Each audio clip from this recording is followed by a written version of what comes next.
আপনি সংবাদ সম্মেলন আয়োজন কেন করলেন? আপনি সরাসরি গিয়ে সেটি উপস্থাপন করতে পারেন। দেখেন, সবার যাওয়ার সুযোগ আছে, আবার কারো যাওয়ার সুযোগ নেই।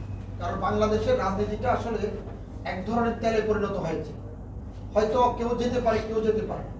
যারা পরিশ্রমিক রাজনৈতিক দল, যারা মাঠে ঘাটে তাদের ত্যাগ স্বীকার করে, তারা অনেক সময় উপরস্থলে মহলের সাথে যোগাযোগ করার ব্যবস্থা থাকে না। কারণ আমরা রাজপথে মানুষের অধিকার আদায়ের কথা বলবো, নাকি আমরা বড় বড় সেই লোকদের নাম্বার নিয়ে কথা বলার জন্য ব্যস্ত থাকবো।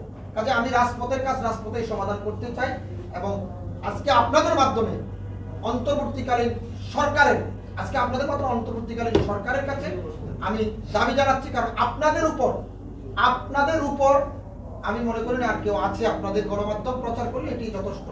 আমার আরেকটা প্রশ্ন, সেটা হচ্ছে যে আমরা যেটা দেখেছি যে বৈষম্য বিরোধী ছাত্র আন্দোলনে যারা সম্পৃক্ত ছিলেন, ছাত্র জনতার সবারই ঐক্যবদ্ধ একটা সংগ্রামের মধ্য দিয়ে আজকে আমরা এই অবস্থার মধ্যে আসছি, এবং অন্তর্বর্তীকালীন সরকারের যিনি প্রধান, তাকেও একেবারে বাইরের দেশ থেকে এনে আমরা একটা দায়িত্ব দিয়েছি, এবং যারা উপদেষ্টা আছেন তাদেরকেও মোটামুটি অনুরোধ করে কিন্তু এই সরকারটি গঠন করা হয়। কিন্তু সেই সরকার গঠনের পর দিন থেকে আমরা দেখতে পাচ্ছি যে আপনারা সহ বিভিন্ন রাজনৈতিক দল বিভিন্ন দফা দিয়ে যাচ্ছে, বিভিন্ন আন্দোলন সংগ্রাম কর্মসূচি দিয়ে যাচ্ছে।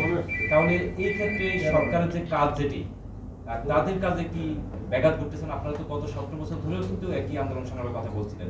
এখন কি সরকার কি তাদের যে কাজগুলো, তারা কি দেশটাকে সংস্কার করবে সেগুলো করবে না আপনাদের দাবি দেওয়া এগুলো নিয়ে? আমি একটু সম্পর্ক করে দেই, মানে ব্যাপারটা একটু ছোট করে দিই। সেটা হচ্ছে যে যেই হারে আন্দোলন শুরু হয়েছে, এত দাবি 16 বছরে কেউ পারে না আদায় করতে। এই অন্তর্বর্তীকালীন সরকারের কাছে এই দাবি আদায় করা সম্ভব কিনা, কিংবা এই যে আপনারা যে আন্দোলন করতেছেন এতে অন্তর্বর্তীকালীন সরকার চাপে পড়ছে, এতে করে দেশ চালানো তো দুরূহ হয়ে যাবে। আপনারা কোনটা চান? আসলে দেশে একটা অস্থিরতা হোক এটা চান, নাকি সরকার ভালো মতো কাজ করবে, তাকে সহযোগিতা করবেন সেটা চান? যেই অন্তর্বর্তীকালীন সরকার গঠিত হয়েছে, যিনি সরকারের প্রধান উপদেষ্টা আছেন ডক্টর ইউনূস, আমি ব্যক্তিগতভাবে, আমার দল এবং আমি ব্যক্তিগতভাবে চাই যে এই সরকার কিছুদিন কন্টিনিউ করুক। তারা যা কিছুদিন থাকতে চায় তাদেরকে সুযোগ দেওয়া প্রয়োজন। কারণ আমাদের দেশটা আসলে লুটপাটে ভরে গেছে, এটাকে পরিবর্তন করতে হবে। কারণ ইতিমধ্যে আপনারা দেখেছেন অনেক অনাকাঙ্ক্ষিত ঘটনা ঘটছে, যে ঘটনা আসলে আমরা কেউ প্রত্যাশা করিনি। আমরা আমাদের জায়গা থেকে সর্বোচ্চ চেষ্টা করতেছি। যে সমস্ত উচ্ছৃঙ্খল ঘটনা ঘটছে, এই ঘটনাগুলোকে আমরা আইনের মাধ্যমে এবং আমাদের দলীয়ভাবে আমরা চাচ্ছি যে এগুলো সংশোধন করা হোক। আর যারাই অন্তর্বর্তীকালীন সরকারের দায়িত্বশীল জায়গায় আছেন, আশা করি তারা এই দেশটাকে, ছাত্র জনতা মিলে এই দেশটাকে সুন্দর করে নতুন একটি দৃষ্টান্ত স্থাপন করবেন, এই প্রত্যাশাই আমি সরকারের কাছে করি। তারা যা কিছুদিন থাকতে চায়, আমার মনে হয় আলোচনার সাপেক্ষে সকল রাজনৈতিক দল মিলে এটিকে সুন্দর একটা ব্যবস্থাপনা করা প্রয়োজন। প্রশ্ন সেটা না, প্রশ্ন হচ্ছে যে এই যে এত আন্দোলন, এই আন্দোলনে তো তারা চাপে রয়েছে, এবং তারা তাদের প্রতিদিনের যে কর্ম, মানে রুটিন মাফিক যে কার্যক্রম, সেই কার্যক্রম তো তারা সম্পন্ন করতে পারছে না। এটি আপনার, আমি ব্যক্তিগতভাবে বলবো, যেসব যারা রাজনীতি করতেছে, রাজনীতির মাঠে আছেন, তারা আন্দোলন সংগ্রাম করবেন, তবে সেটি শিথিল সময়ের মধ্যে করবেন, যাতে করে জনগণের বাধা বিপত্তি না হয়, যারা দায়িত্বে আছেন তাদের যাতে কোনো অসুবিধা না হয়, এবং সেভাবে আন্দোলন সংগ্রামটা করা উচিত। যদি কেউ রাস্তায় উচ্ছৃঙ্খলতা করে, এবং সেটিকে আসলে কি বলবো, যে ধরেন আমরা যখন পাকা চালাই, সুইচ যখন বন্ধ করে দেওয়া হয়, পাকাটা আরো কিছুক্ষণ ঘুরে, আমরা মনে হয় এই পর্যায়ে আসলে চলে গেছে, পাকা বন্ধ হয়ে যাবে ইনশাআল্লাহ। আপনি যে ব্যানারে পোস্টারে যে দাবিগুলো লিখছেন, এবং আপনার ব্যানারে দেখা যায় জাতীয় পার্টি এবং 14 দলের মুখোশ উন্মোচন, এই বিষয়ে আপনার কাছে কি ব্যাপার?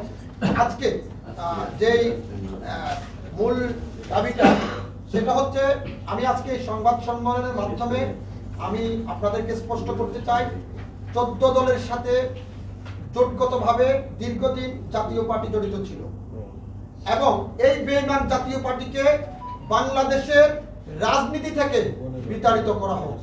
আপনি রাজনীতি করেন, কোনো অসুবিধা নাই, কিন্তু এই জাতীয় পার্টির বিরোধী দল থাকা সত্ত্বেও, সংসদে বহাল থাকা সত্ত্বেও আমার ছাত্র জনতা ভাইয়ের উপর গুলিবর্ষণ করা হয়েছে। তারা সংসদে কিভাবে বহাল রয়েছে, বিরোধী দলের কাজ কি, বিরোধী দলের সংগ্রাম কি, বিরোধী দলের দায়িত্ব কি, তারা রাজপথে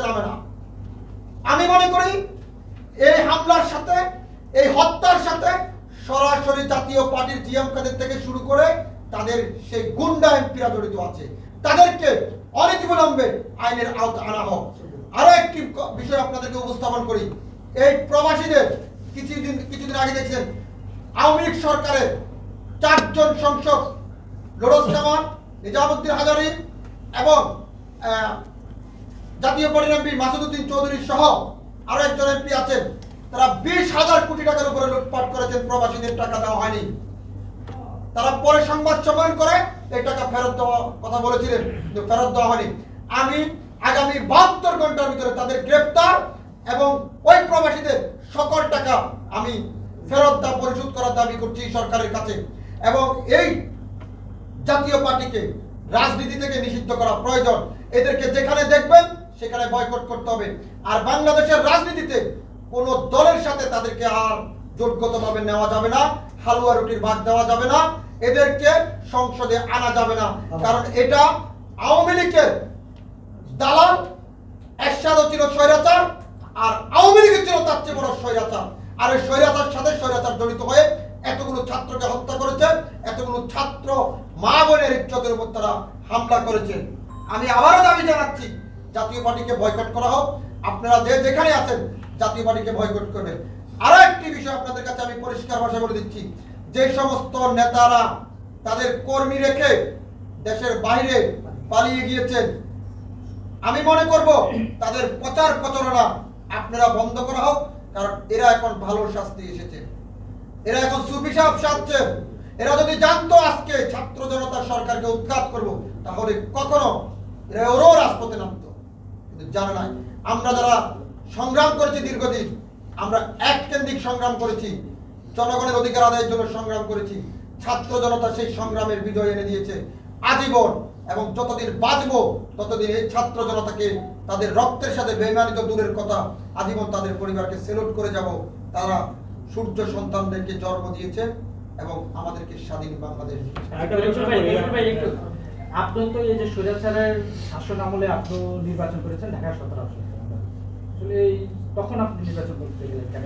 অনেক শান্তি আরেকটু দেই, নির্বাচন তখন কেন করলেন নাম্বার 1, আর দ্বিতীয়ত আপনি সেই সময় নির্বাচন সময় দেখছেন যে আপনার উপরে হামলা হয়েছিল, তো এই বিষয়ে আর